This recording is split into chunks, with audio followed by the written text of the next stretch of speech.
औज़ुबिल्लाहिमिनश्शैतानिर्रजीम बिस्मिल्लाहिर्रहमानिर्रहीम। अस्सलाम वालेकुम। करेंगे यूनिट नंबर 6 एंटरप्रेन्योरशिप इन डिजिटल एज, और इसका टॉपिक करेंगे sustainable development goals SGD। Short form क्या है इसकी? SGD, और full form is sustainable development goals. The United Nations developed a set of 17 global goals in 2015 to serve as a blueprint for building a brighter and more sustainable future for everybody। Sustainable से mean है durable या पायदार, मजबूत। अब United nation जो UN वाले हैं, 17 उन्होंने ये गोल्स दिए पूरी दुनिया को, और डेवलप करने के लिए किस चीज़ को? ताकि एक ब्लूप्रिंट होता है। ब्लूप्रिंट क्या होता है कि जब हम बिल्डिंग बनाते हैं ना, तो उससे पहले हम एक नक्शा तैयार करते हैं, ठीक है। और आपका जो आर्किटेक्चर होता है ना, वो ब्लू पेज के ऊपर, उसको वैसे आप ब्लूप्रिंट्स कह सकते हो। ब्लू कलर का पेज भी होता है वो, और कभी कभी वाइट भी होता है। तो उसके ऊपर वो सारा स्केच आउट करता है कि कौन सा कमरा कितने साइज़ का होगा, कहाँ कॉरिडोर होगा, यानी वो पूरा नक्शा तैयार किया जाता है, उसको ब्लूप्रिंट बोलते हैं। तो इन्होंने UN वालों ने एक ब्लूप्रिंट तैयार किया ताकि वो एक किस चीज़ की बिल्डिंग तैयार कर सकें? एक पायदार फ्यूचर की, एक पायदार मुस्तकबिल की, कि हर इंसान को उससे फ़ायदा पहुँचे। वो बंदा जो भी IT से रिलेटेड, जो भी IT से आके जुड़े, उसको एक बेहतरीन मुस्तकबिल मिले, with the goal of achieving them by 2030। और उन्होंने कहा कि हम 2015 में रख रहे हैं, 15 सालों में हमने इन 17 गोल्स को हासिल करना है ग्लोबली, सिर्फ अपने मुल्क में नहीं। यूनाइटेड नेशन का मतलब यही है कि सारी दुनिया में उन्होंने इस चीज़ को अमल पैरा करवाना था लोगों से, और इस चीज़ की अचीवमेंट लेनी थी, इसमें उन्होंने जीतना था। और ये कहते हैं ना, जैसे मैंने फ़र्स्ट आना है तो उसकी आप तैयारी पहले से करना शुरू कर देते हो, फर्स्ट टर्म से, फिर सेकंड CP, फिर थर्ड, फिर फोर्थ, एंड देन फिर फाइनल। तो फिर अगर आपने पहले से तैयारी की होती है तो फिर आप उसको अचीव कर लेते हो विद इन ए ईयर। तो अब उन्होंने कहा 15 सालों में ये 17 गोल हैं जिनको हमने हासिल करना है। एक आगे पढ़ लेते हैं तो फिर हम इन गोल्स की बात करते हैं। These goals, global goals were established as a call to action to end poverty, improve living standard, create world peace and safeguard the earth resources. The 17 goals are follows। और अब ये जो गोल रखे गए ग्लोबली पूरी दुनिया के लिए, वो क्यों इस्टेब्लिश किए गए? ताकि एक्शन लिया जाए, पूरी दुनिया इस चीज़ पर एक्शन ले। एक तो गुर्बत ख़त्म कर दें हमेशा हमेशा के लिए, हर जगह से, दुनिया के हर कोने से। लिविंग स्टैंडर्ड इम्प्रूव करें। अफ्रीका का और हमारा लिविंग स्टैंडर्ड ज़मीन आसमान का फ़र्क है, उनका बहुत बुरा हाल है, ठीक है ना। चाहे वो पानी की बात हो, चाहे वो वॉशरूम्स की बात हो, किसी किस्म की भी, या सोने की बात हो, बिस्तरों की बात हो, घर की बात हो। तो एक तो लिविंग स्टैंडर्ड पूरी दुनिया में जो है ना इंट्रोड्यूस कराएं और इम्प्रूव कराएं, अच्छे वाला, सब लोग एक जैसी ज़िंदगी गुजारें। थर्ड था कि क्रिएट करें वर्ल्ड पीस, सिर्फ अपने मुल्क में नहीं, हर मुल्क में अमन हो, सुकून हो, कोई किसी से लड़ाई ना करे। फिर है सेफ गार्ड करें हम अर्थ के रिसोर्सेज को, सारी दुनिया ये सोचे, दरख्तों को बचाएं, ज़मीन को बचाएं, पहाड़ों को बचाएं, ऑयल को बचाएं, फॉसिल फ्यूल्स को बचाएं, और एनर्जी रिसोर्सेज जितनी है उनको ध्यान से इस्तेमाल करें। ज़्यादातर रिन्यूएबल रिसोर्सेज की तरफ जाएँ जो ज़्यादा सस्टेनेबल है, ज़्यादा पायदार है, जैसे सोलर है, विंड है, वाटर है। तो इससे हम बिजली हासिल करें बजाय फॉसिल फ्यूल्स को जलाने के। और हम जो है ना इलेक्ट्रिसिटी एफिशिएंट होम अप्लाइंसेस को इस्तेमाल करें, यानी वो कम बिजली के अंदर ज़्यादा से ज़्यादा आपको फ़ायदा मिल सके। तो इस वजह से ये 17 गोल रखे गए। पहला गोल क्या था? No poverty, end poverty in all its form everywhere. किसी भी किस्म की वो पॉवर्टी है, किसी किस्म की भी गुर्बत है, चाहे लोगों को खाने को नहीं मिल रहा, पहनने को नहीं मिल रहा, और सोने के लिए जगह नहीं मिल रही, तो हम सब पूरी दुनिया आपस में मिलकर एक दूसरे का ख्याल करें, फंडिंग करें। ऐसे लोग जिनके पास पैसे हैं तो वो मिलकर ये काम करें पॉवर्टी को ख़त्म करने के लिए। ज़ीरो हंगर, पूरी दुनिया में कोई बंदा रात को भूखा ना सोए। ये क्या है? ये सारे असूल क्या हैं? ये हमारे प्यारे नबी सल्लल्लाहु अलैहि वसल्लम के असूल हैं जो यूनाइटेड नेशन जो है ना अपने नाम करना चाहता है, ठीक है ना। ये मुसलमान और इस्लाम की शान है ये असूल, हमारे दीन हमें ये सिखाता है। चाहे वो अमीर हो, गरीब हो, चाहे वो मुसलमान हो या किसी और मज़हब से ताल्लुक़ रखता हो, कभी भी उसको भूखा ना रहने दें, उसकी गुर्बत में उसकी मदद करें, उसका आसरा बने, ठीक है ना। तो अब ज़ीरो हंगर क्या है कि and hunger achieve food security and improve food nutrition and promote sustainable agriculture. Agriculture की फील्ड के अंदर ज़्यादा से ज़्यादा सस्टेनेबिलिटी लाई जाए, ऐसी फसलें उगाई जाएँ जो कम पानी और कम रिसोर्सेज पर भी आपको बहुत ज़्यादा फ्रूट करें और बहुत ज़्यादा फलें फूलें, बहुत ज़्यादा ग्रो करें, ठीक है ना, और आप ज़्यादा से ज़्यादा फूड अचीव कर सको और फूड सिक्योरिटी हो आपके पास। आप इतना फसल उगाओ कि वो आपके 1 साल के खाने के बाद भी बच जाए, कि कभी ऐसा ना हो कि खुश्क साली या कहत का हमें कोई नेचुरल डिज़ास्टर आ जाए हमारे पास, तो उसमें हम उसको इस्तेमाल कर सकें, ठीक है ना। तो ज़ीरो हंगर हो। ऐसे मुल्क जो बहुत ज़्यादा गंदम पैदा करते हैं वो बाकी मुल्कों का ख्याल करें, ठीक है। तीसरा आप लिखोगे good health and well being, ensure healthy lives and promote well being for all at all ages. जो भी है, बड़ा है, बूढ़ा है, जवान है, मर्द है, औरत है, बच्चा है, सबकी सेहत का ख्याल रखें। ऐसा ना हो कि ये बूढ़े हो गए, चलो अब तो इन्होंने मर ही जाना है, तो उनका आप ख्याल ही ना करें, ऐसी गलत बात है। जो बूढ़े होते हैं ना, वो बहुत बड़ा सरमाया होते हैं, वो प्रैक्टिकल लाइफ जी कर आए होते हैं, उनसे हमें बहुत कुछ सीखने को मिल सकता है। अल्लाह ना करे कि हम अपने बूढ़ों के बारे में ऐसा सोचें, लेकिन जो वो माशरे हैं ना, वो ऐसी बात सोचते हैं। क्वालिटी एजुकेशन हो, यानी सबको एक जैसी तालीम दी जाए। ऐसा छोटे बड़े वाला सीन ना हो कि लाइफ लर्निंग की उनको अपॉर्चुनिटीज़ भी दी जाए। स्किल्ड किस्म की पढ़ाई हो, प्रैक्टिकली वो पढ़ाई करवाई जाए, सिर्फ किताबों को रट्टे ना मरवाए जाएँ, ठीक है ना। और क्वालिटी एजुकेशन हो। Gender equality, achieve gender equality and empower all women and girls. औरतें भी बहुत बड़े बड़े कारनामे कर सकती हैं। तो बाज़ इलाकों में औरतों की तालीम पर जो है ना पाबंदी लगाई जाती है, जबकि ये बहुत गलत है। तो जेंडर मीन्स होता है कि मर्द औरत दोनों को एक जैसी तालीम से जो है ना आरास्ता किया जाए। 6 is clean water and sanitation. एक तो साफ़ पानी मुहैया किया जाए हर एक इंसान को, ठीक है, और सैनिटेशन का ख्याल रखा जाए, यानी पानी की तरसील जो है ना अच्छे तरीके से की जाए, और जो साफ़ पानी है उसमें गंद ना मिलने दिया जाए, या जो गंदी ड्रेन्स वगैरह हैं उनको प्रॉपर्ली नीट क्लीन किया जाए, उसका ख्याल रखा जाए। जहाँ जहाँ पानी के ज़खायर हैं उनका ख्याल रखा जाए। आगे है 7, affordable and clean energy, ensure access to affordable, reliable, sustainable and modern energy for all. अब तो हर घरों में आप देखें सोलर के बल्ब और सोलर लाइट्स आ चुकी हैं। अब हम काफ़ी ज़्यादा यूज़ टू हो गए हैं सोलर प्लेट से। मैं अक्सर अपने यहाँ कैंट में जाती हूँ तो मैं देखती हूँ most of the houses have solar energy on their roofs, और वो ना सिर्फ खुद अपने घर के लिए बिजली बना रहे हैं, but they also giving that extra energy to वापडा, और वो उससे अच्छे खासे पैसे कमा रहे हैं, ठीक है ना। लाइक मेरी एक फ्रेंड है, वो 35-34,000 और कभी कभी 50-58,000, कभी 80,000 भी उनको वापडा वाले पे करते हैं, क्योंकि उन्होंने अपनी पूरी जो है ना रूफ टॉप के ऊपर सोलर पैनल्स जो हैं वो जो है ना रखे हुए हैं, और उससे वो उनके घर की बिजली तो काफ़ी बनती है, एसी भी चलते हैं, लेकिन जो एक्स्ट्रा बिजली होती है ना वो ऑफ ग्रिड दे दी जाती है, उसको ऑफ ग्रिड कहते हैं, यानी हम वापडा वालों को बिजली बेचते हैं। तो ये बहुत बेहतरीन काम है अगर हम लोग भी ऐसा करें तो उनका एक्चुअली वैसे कोई बिल नहीं आता है। तो हमें अफोर्डेबल हो वो, और क्लीन एनर्जी हो। क्लीन एनर्जी क्या होती है कि फॉसिल फ्यूल जलाकर एनर्जी हासिल ना की जाए। सोलर एनर्जी, वाटर और थर्मल एनर्जी सारी क्लीन एनर्जी और रिन्यूएबल एनर्जीज में आती हैं। Industry, innovation and infrastructure. अब built resilient infrastructure, promote inclusive and sustainable industrialization and foster innovation। अब क्या किया जाए कि इंडस्ट्री को उसमें इनोवेशन लाई जाए, ठीक है ना।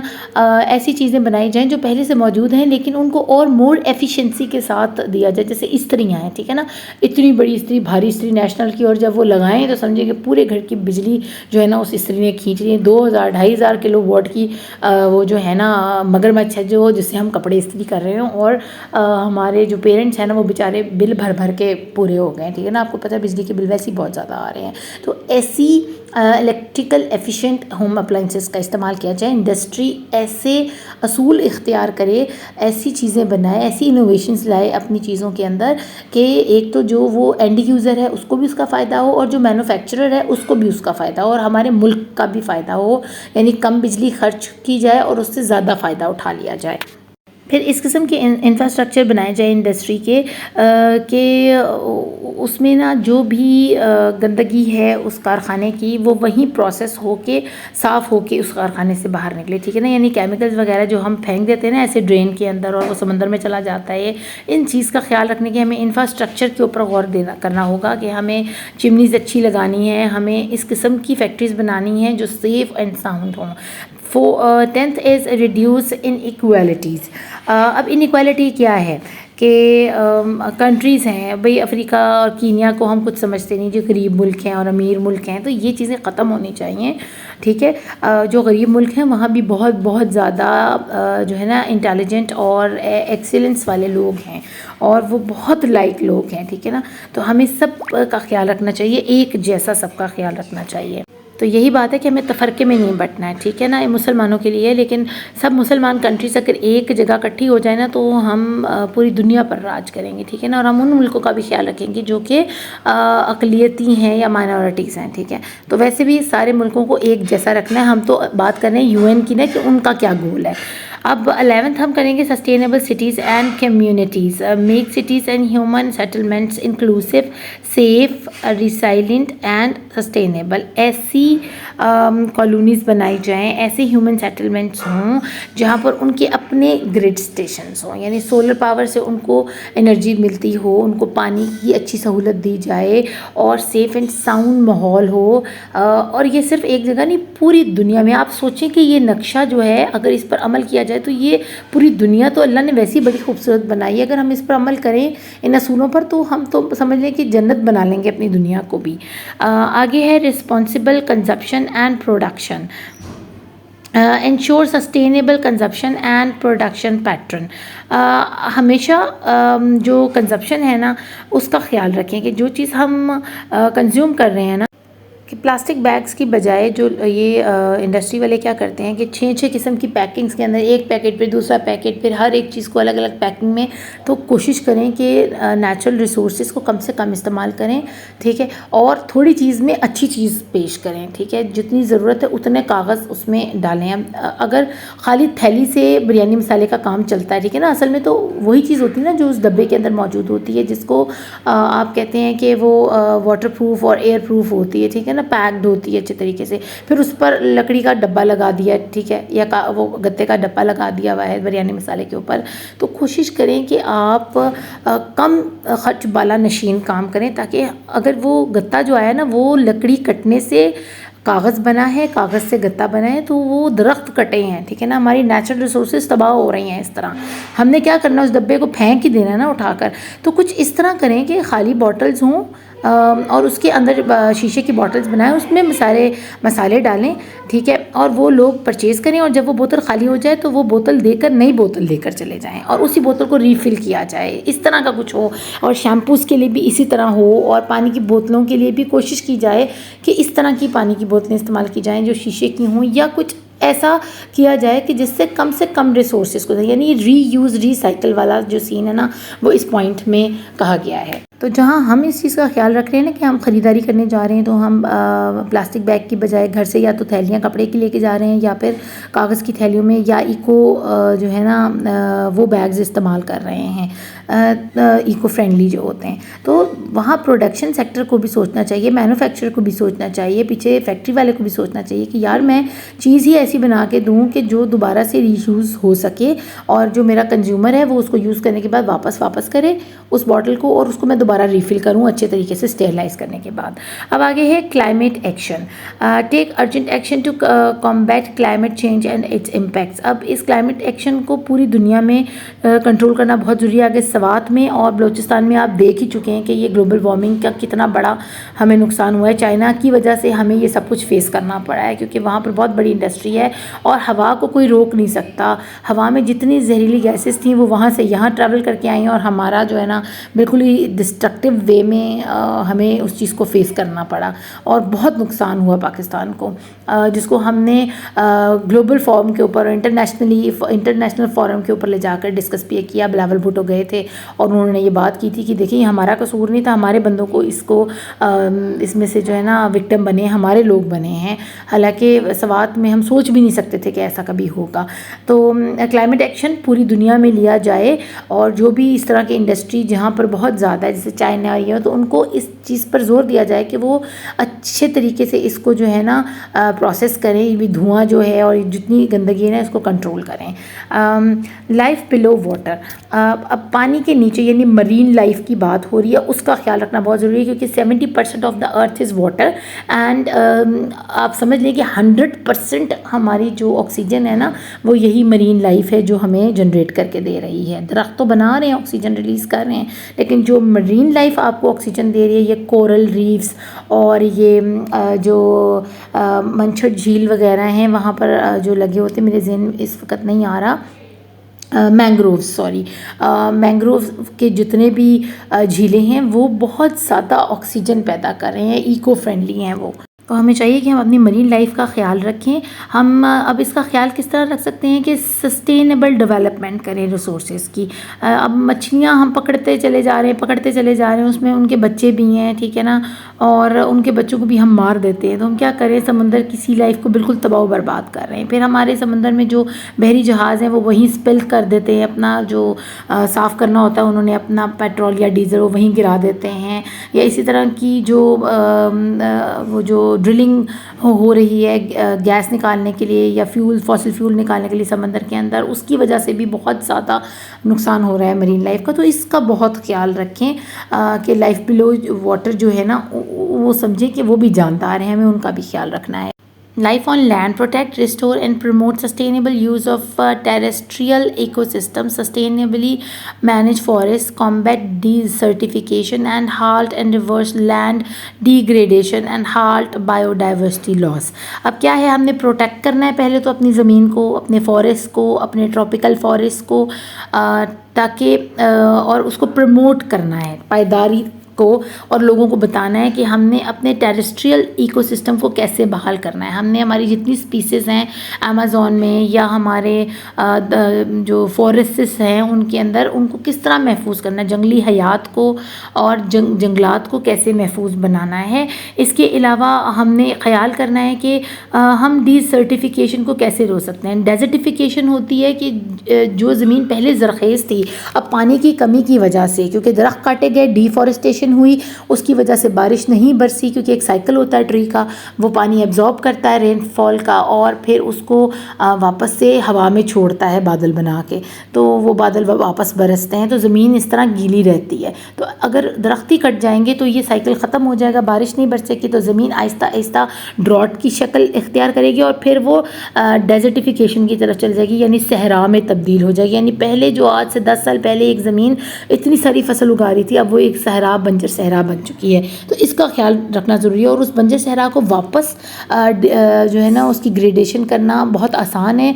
उसमें हम कुछ इस तरह के तरीके करें कि पानी पहुंचाएं किसी तरीके वहाँ पर, ठीक है, और दरख्त लगाएं, क्योंकि दरख्त पंपिंग स्टेशन होते हैं, वो ज़मीन के नीचे गहराई में जो है ना क्या कहते हैं, पानी की जो टनल्स जा रही हैं, पानी की जो सोर्सेज जा रहे हैं, चैनल्स जा रहे हैं, उधर से पानी को खींच कर ऊपर ले आते हैं ज़मीन के सरफेस लेवल तक, तो वहाँ खुद ब खुद पौधे उगना शुरू हो जाएंगे। ये अल्लाह का निज़ाम है। और अभी ड्रिप जो इरिगेशन सिस्टम चला हुआ ना, ड्रिप, उसमें बहुत कम पानी इस्तेमाल होता है और घड़े दूर दूर फासलों पर रख कर उनको भरा जाता है पानी के साथ, और वो थोड़ा थोड़ा पानी रिसता रहता है ज़मीन में। तो इस तरह पास उसके छोटे छोटे पौधे लगा दिए जाते हैं। और थारिक डेजर्ट के अंदर आप ऑनलाइन चेक कर लीजिएगा, यकीन करें अंगूर उगाए जा रहे हैं, वहाँ फल लगाए जा रहे हैं, बेर लगाए जा रहे हैं सहरा के अंदर, और बहुत बेहतरीन काम हो रहा है थर के अंदर इस वक्त। तो इसको डेजर्टिफिकेशन को ग्रेडेशन उसकी की गई है, उस ज़मीन को, सहरा वाली ज़मीन को वापस ज़रख़ेज़ बनाने की कोशिश की जा रही है। और बायोडाइवर्सिटी का मतलब यही है कि हर तरह के पौधे, हर तरह के जानवर जो है ना वापस से वहाँ आना शुरू हो जाएंगे। हमें हर तरह का पौधा उसके हिसाब से वहाँ इलाका जो है बायोडाइवर्स होना चाहिए, हर तरह की वहाँ पर चीज़ें होनी चाहिए। अब हम 16 और 17 जल्दी से पढ़ लेते हैं। Peace, justice and strong institutions, हमारे इंस्टीट्यूशन इतने मजबूत हों, लॉ एंड जस्टिस जो है ना इतना इफेक्टिव हो, अकाउंटेबिलिटी हो, लोगों से पूछा जाए कि भाई तुमने टैक्स क्यों नहीं पे किया, ठीक है, और अगर उस बंदे ने टैक्स पे किया तो उसको क्या वो सहूलत दी जा रही है जिसके लिए उसने टैक्स पे किया है। तो दोनों तरफ, यानी इंस्टीट्यूशन को भी सख्त सख्ती की जाए और जो लोग हैं उन पर भी सख्ती की जाए कि वो रूल्स एंड रेगुलेशंस को फॉलो करें अच्छे तरीके से। तो यही सब कुछ इस में कहा गया है। आगे है कि partnership for the goals strengthen the means of implementation and revitalise the global बोल रही हूँ मैं, global partnership for sustainable development. असल में कहीं और देख रही थी, फिर मैंने तो देखा तो मैंने कहा वो ग्लोबल लिखा हुआ है। अब ये क्या करें कि हम पार्टनरशिप कर लें ऐसे लोगों के साथ, ऐसे मुल्कों के साथ जो इस काबिल हैं कि वो सस्टेनेबल डेवलपमेंट्स कर रहे हैं, और वो हमें भी बताएं कि आखिर उन्होंने ये कैसा मुमकिन किया। जैसे मियावाकी का जो फॉरेस्ट है, अब जो जापानीज़ टेक्नोलॉजी हम यहाँ ले आए हैं, ठीक है, तो पार्टनरशिप के ज़रिए लाए ना। हमने उनसे कहा कि प्लीज़ हमें भी बताएं कि ये एकदम से इतने सारे जंगल आप कैसे उगा लेते हैं, तो उन्होंने हमें वो तरीका बता दिया। तो इस पार्टनरशिप के हिसाब से हम अपने गोल्स को पूरा करें और इम्प्लीमेंट करें, रिवाइटलाइज़ करें अपने ग्लोबल पार्टनरशिप को। हम मुल्कों से मिलकर, हम सारे मुल्क मिलकर एक दूसरे के लिए काम करें। जो चीज़ अच्छी हमारे पास है हम एक्सचेंज करें दूसरे मुल्कों के साथ, और दूसरों मुल्कों की जो अच्छी चीज़ें हैं वो अपने मुल्क में लेकर आएँ। तो हमारी ज़मीन जो है ना जन्नत नज़ीर हो जाएगी, और अल्लाह ने वैसे ही हमें ये जन्नत का टुकड़ा दिया जिसको हम बड़ी बेदर्दी से तबाह कर रहे हैं। तो बच्चों ये थे हमारे टॉपिक। अपना खूब ख्याल रखिएगा। Thank you for watching. अल्लाह ने कबाल।